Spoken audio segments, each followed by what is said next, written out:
Hi ಎಲ್ರಿಗೂ good morning. ನಾನಿವತ್ತು ಪೂರಿ ಮತ್ತು ಕಾಯಿ ಚಟ್ನಿನ ಮಾಡಬೇಕು ಅಂತಿದ್ದೀನಿ. ಇದಕ್ಕೆ ನಾನು ಮೈದಾ ಹಿಟ್ಟು ಮತ್ತು ಗೋಧಿ ಹಿಟ್ಟು ಎರಡನ್ನೂ ಸಮ ಪ್ರಮಾಣದಲ್ಲಿ ತಗೊಂಡಿದ್ದೀನಿ. ಹಿಟ್ಟಿಗೆ ಸ್ವಲ್ಪ ನೀರು ಮತ್ತು ಎಣ್ಣೆನ ಹಾಕ್ಕೊಂಡು ಈ ಥರ ಮಿಕ್ಸ್ ಮಾಡ್ಕೊಳ್ಬೇಕು.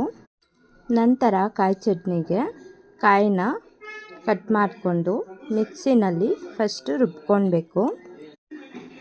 ನಂತರ ಸ್ವಲ್ಪ ಕೊತ್ತಂಬರಿ ಸೊಪ್ಪು, ಹಸಿಮೆಣಸಿನ್ಕಾಯಿ, ಜೀರಿಗೆ, ಉಪ್ಪು ಹಾಗೂ ಬೆಳ್ಳುಳ್ಳಿ 4-5 ಎಸಳು ಮತ್ತು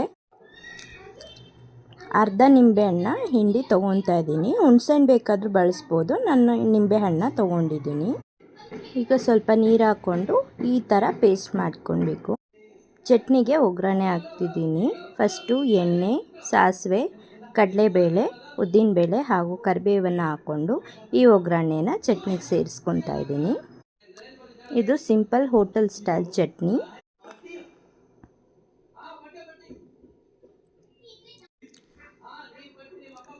ಮತ್ತು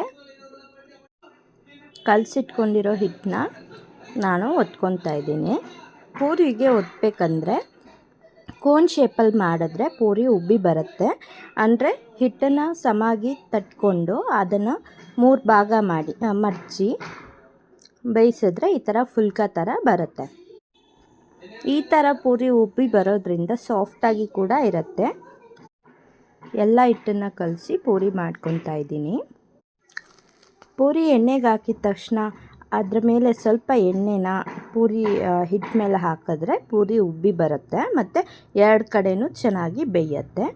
ನೆಕ್ಸ್ಟು ಸರ್ವ್ ಮಾಡ್ಕೊತಾ ಇದ್ದೀನಿ ಕಾಯಿ ಚಟ್ನಿ ಮತ್ತು ಪೂರಿನ.